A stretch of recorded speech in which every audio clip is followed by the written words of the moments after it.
The morning air was thick with smog and the sounds of early city chaos. As little Amina stepped onto the street with a rag in her hand, and a bucket of cold water in the other, the weight of the world pressing down on her tiny shoulders, she was only 9 years old, but had already known more hardship than many see in a lifetime.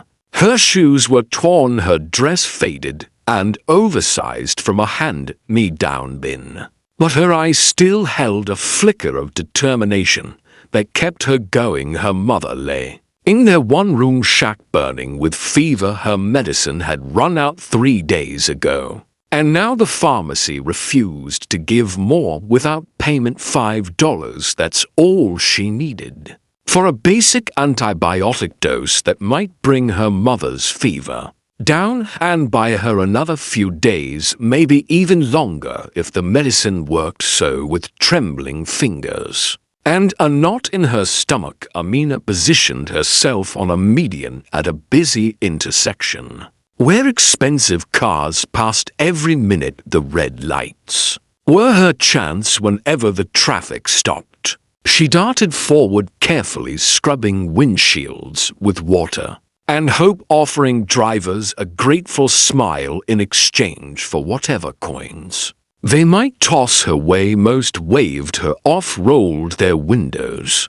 up, or looked the other way, pretending she didn't exist. Others threw a few coins onto the street without a glance, but Amina didn't complain. She simply bowed and said thank you, because she'd been taught to stay kind no matter what the world gave her or didn't give her. Time ticked by like a slow punishment, with the sun climbing higher and the heat pressing down her rag, drying quickly between lights.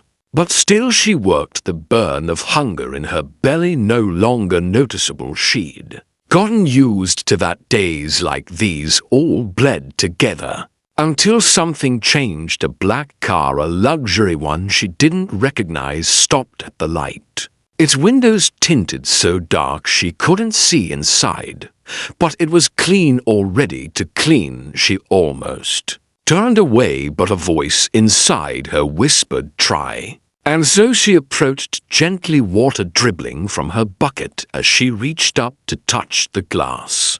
Before she could move further, the window rolled down slowly, and she was met with the steely blue eyes of a man who looked tired in a different way than most. His suit was immaculate. His watch could feed her family for a year, but his face had the emptiness of someone who had seen too much, or maybe not enough. He studied her silently for a moment before speaking. "What are you doing out here in the heat?" he asked, his voice sharp but not unkind. Amina swallowed and stood up straight, scrubbing windshields. "Sir, 5 rupees, 10 rupees, sometimes more. I just need $5 for my mom medicine." He raised an eyebrow. $5? She nodded slowly. "That's all I need. She's very sick, and I have nothing else." The man blinked, as if trying to process the absurdity of the situation in his world. $5 was less than a tip at a coffee shop, less than the cost of a pen he used for signing contracts. But in this girl's world, it was survival. He opened his wallet, but paused again, his mind torn. A part of him wanted to hand her a bill and drive off, feel good about himself for a moment and forget the whole thing. But something about the girl's eyes stopped him. They reminded him of someone a long time ago, someone small and innocent. That memory he'd buried beneath board meetings and performance reviews and $1,000,000 deals. The light turned green. Cars behind him honked impatiently, but he didn't move. Instead, he said, "Get in the car." Amina froze. Her heart pounded faster than she thought possible. "Sir, I can't. I need to earn it, not steal it, not beg. It's not Begging, he said flatly, "It's work. I want to know who you are, what you need. And if I can help, you're not going to wash windshields all day." "Are you come?" On the door clicked open. Amina hesitated one more second, then looked up at the sky, silently, asked her mom for forgiveness, and climbed in the leather seats, swallowed her. And she held the bucket tightly to her chest, as if it were her anchor. He didn't speak. As they drove through the city, tall buildings casting shadows over slums and market stalls, until they reached a sleek glass tower, the kind Amina had only seen from the outside.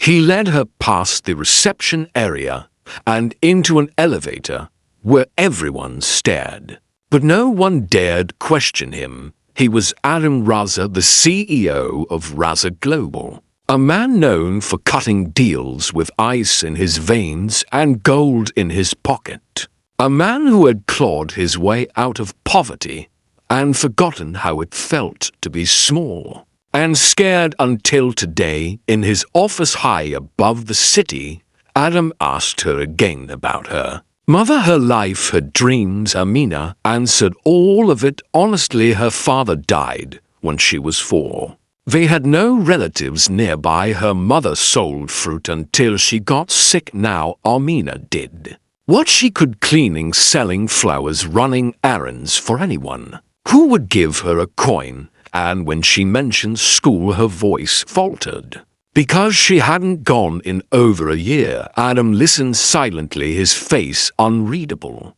Then finally he stood and handed her a crisp bill. $100. She gasped. "No, sir." I said 5, just 5. He knelt to her level and looked her in the eye. "Keep it, get the medicine, buy food, go home, rest. I'll send someone to check on your mother tomorrow." Amina's lips quivered as she stared at the bill. It was more money than she'd ever held in her life. She clutched it to her chest. "Thank you, sir, thank you." He nodded, but didn't smile, something in him still heavy with grief of his own.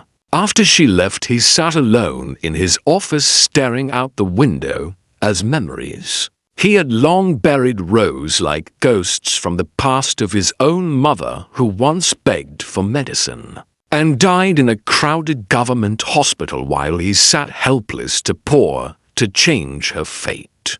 Amina's eyes had reopened, something he thought he'd locked away forever. That night, Amina ran home faster than ever, burst through the curtain door, and wrapped her arms around her mother, crying with relief as she gave her the medicine and the warm food she bought on the way home. She whispered about the rich man with sad eyes and promised everything would be better now. And as her mother drifted into sleep for the first peaceful night in days, Amina watched over her and prayed, not just for her mother, but for the man in the glass tower who had everything and yet seemed so alone and far away from the warmth of a home like theirs. She didn't know it yet, but that one meeting had changed everything for both of them in ways neither could imagine, yet fate had only just begun its work.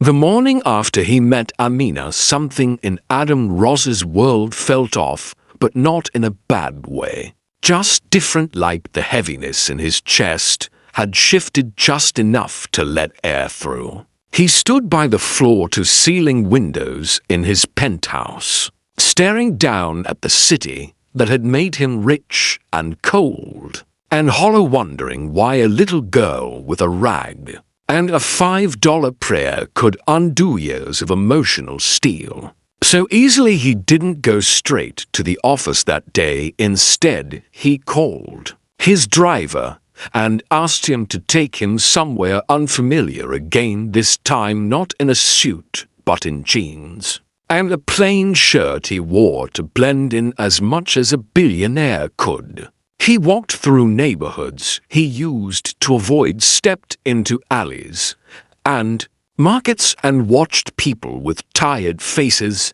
and hungry eyes. The same world Amina came from, yet one he hadn't dared acknowledge since he left it behind. He stopped at a pharmacy and asked the man behind the counter if a little girl had come in the day before with $100 bill. The man smiled and nodded, said she bought medicine, food, even toothpaste, and a little bottle of rose oil for her mother's aching head. Adam felt something in his chest tighten, not out of pity, but admiration and curiosity. The girl hadn't bought toys or sweets. She had bought relief and comfort for someone else. He asked for the address, left a tip. That made the shopkeeper's eyebrows rise, and made his way to the slum alley where Amina lived. The smell of cooking lentils and wood smoke clung to the air. The walls were cracked, the ground dusty and uneven, but children still played, chasing old tires and laughing with wild joy. As if the world hadn't failed them, Amina was outside hanging damp clothes on a rusted wire. When she saw him, she dropped the sheet and ran toward him barefoot. But unbothered, "Sir," she beamed. "You came back." Her voice was lighter, and so was her face. Her eyes still bright, but this time not desperate, just grateful and full of something Adam hadn't seen in years. Trust. He knelt beside her, carefully avoiding a puddle, and asked how her mother was. Amina beamed again. "Better, sir. She coughed less today. The medicine worked." She even smiled. "This morning. Want to see her?" "I cleaned everything." She said it quickly, like she didn't want to give him time to say no. But he didn't say no. He followed her through the fabric flap into a room the size of his bathroom, but filled with warmth and the scent of chamomile. The woman on the cot was thin but alert, her eyes sunken but gentle. She tried to sit up, but Adam motioned for her to rest. She coughed a little and thanked him in a cracked voice for saving her daughter's spirit more than her body.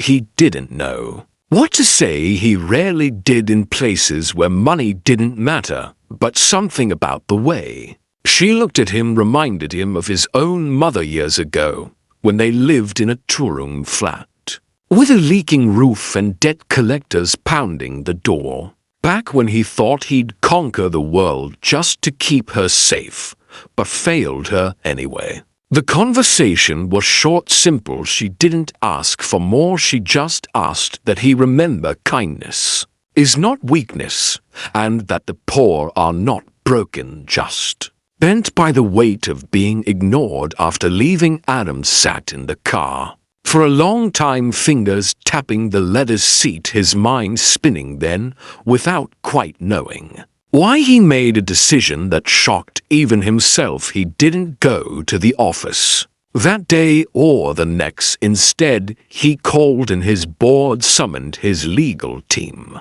and issued orders that made headlines.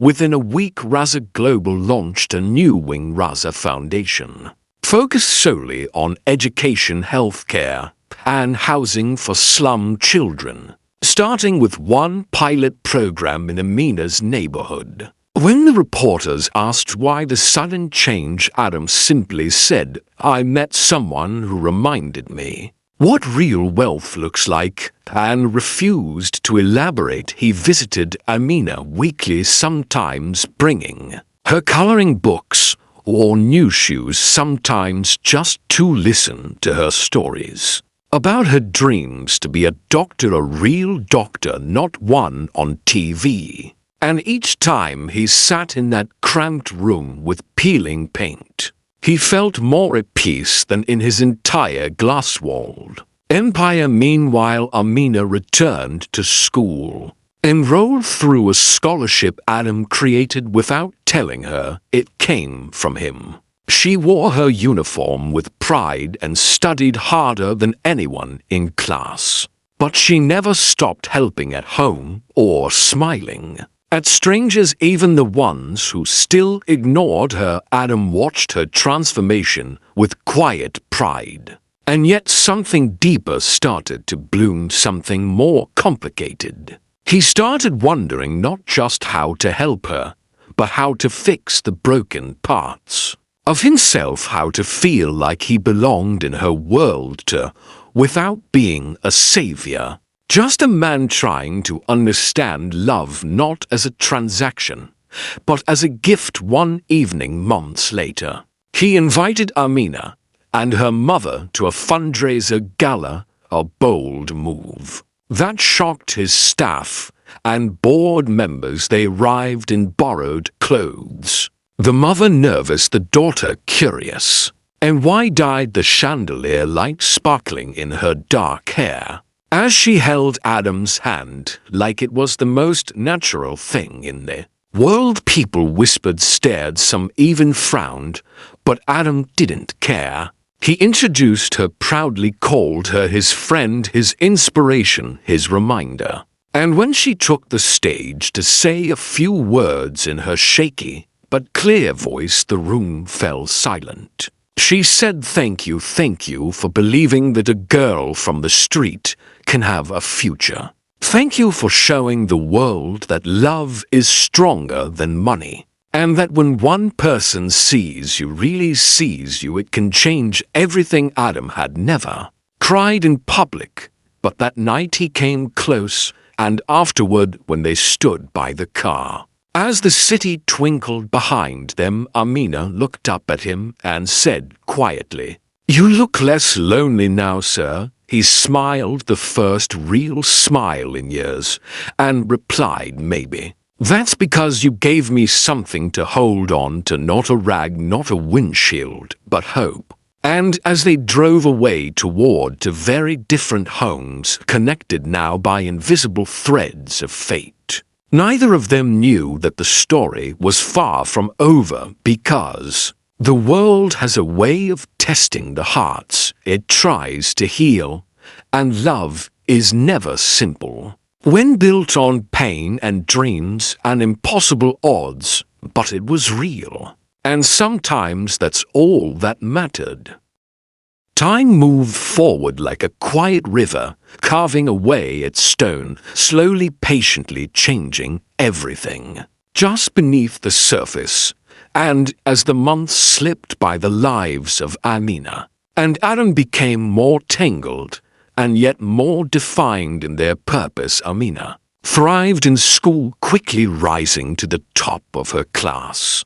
Her notebooks were filled with neat handwriting, and her books were worn from daily use. She spent afternoons reading under the cracked awning outside their home, teaching her mother new words and laughing at jokes only the two of them understood. Her mother's health improved, with steady access to food, medicine, and rest, though she never stopped worrying about what came next, how long this miracle would last, and whether the man who had brought the windfall into their lives would stay or disappear like all good things seemed to eventually.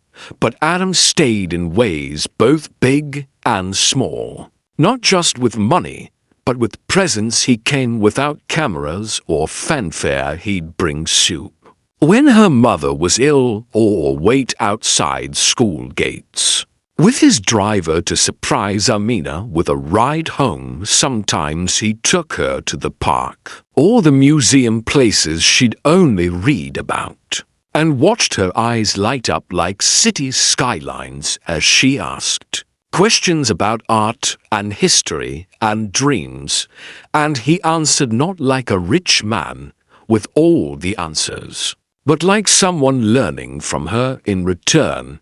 And while he told himself it was mentorship, or maybe a long overdue attempt at redemption, the truth went deeper. Something had cracked open in him the moment he met her. Something had healed, but also awakened a longing not for a family of his own, but for the kind of connection he thought impossible for someone like him, someone who had traded love for power, who had built a life so high above the world he could no longer hear its heartbeat, until she reminded him what it sounded like still. He kept his distance emotionally, drawing invisible lines between them, lines he feared to cross. Not because of what others would say, but because of what it might mean for her future, for her dreams.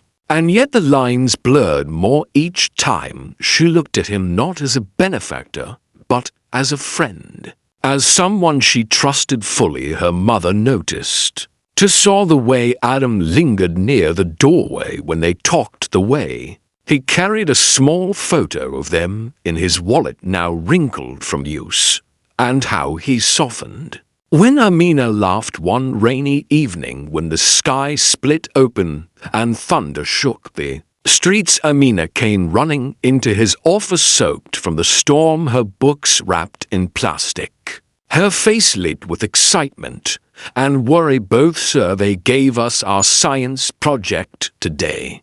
I have to build a model of the human heart, but I don't have the tools or the glue or even a box.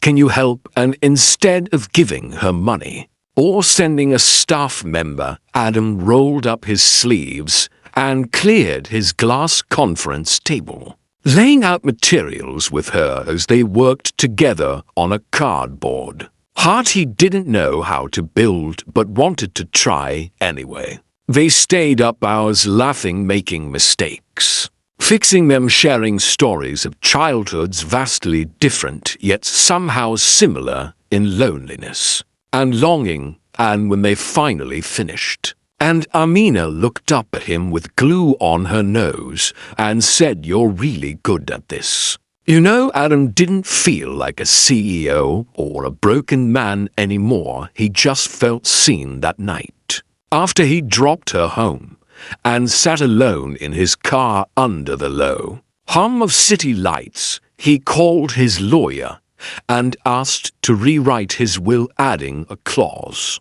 that no one expected, setting aside a portion of his fortune not just for charity, but for a single name, Amina. And under it he wrote, "Not out of guilt or charity, but because she changed my life more than I ever changed hers." He didn't tell her, not yet.